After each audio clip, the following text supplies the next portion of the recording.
Сәлем достар, Ажар Кекс арнасына қош келдіңіздер. Бүгін біз сіздермен керемет салат дайындайтын боламыз. Алдымен тіркеліп, лайк басып, колокольчикті басып кетіңіздер. Біз осындай острый салат дайындаймыз. Өте дәмді, керемет. Әсіресе мына жолдастарыңызға ұнайтын, отбасыларыңызбен жейтін керемет дәмді. Оған керек бізге етті осындай қатты ұсақ та емес, қатты ірі де емес, осылай. Бірақ тонкий қылып, жіңішке қылып турайтын боламыз барлығын. Сол етке содан кейін крахмал саламыз. 2 чайный ложка ас қасық крахмал. Содан кейін кішкене араластырып, сояви соус 2-3 шай қасықта сояви соус саламыз. Оны жақсылап араластырып қоямыз.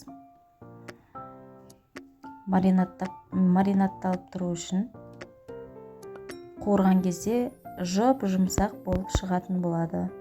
Енді біздің қиярымызды тураймыз. Қиярды осындай ұсақ қылып, жіңішке қылып турамаймыз. Соломка қылып тураймыз, ұзынша қылып. Барлығын жіңішке қылатын болсаңыздар, суы шығып,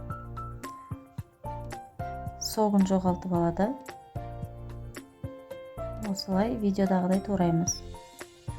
Одан кейін болгар бұрышы, тәтті болгар бұрыш болу керек.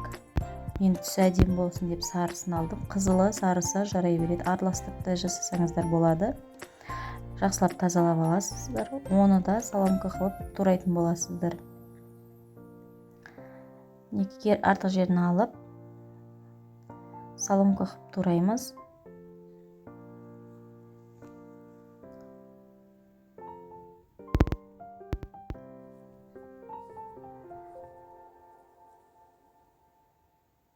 Мінекей.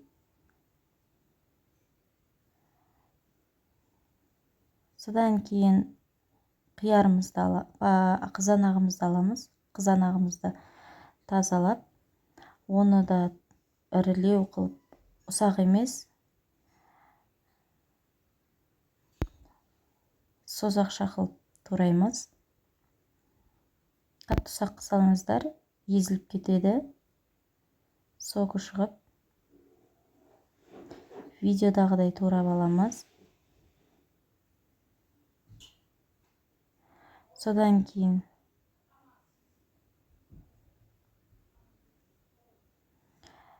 бізде 2 чеснок қосамыз. 2 кішкентай, үлкен емес, чеснок ащы қылып жібермеу үшін. Содан кейін үйіңіздегілер зелень ұнатса, петрушканы салуыңызға болады. Петрушкасын қазақшаның қандай екенін білмеймін. Солай петрушканы ұсақтап емес, орташа қылып турап салуға болады.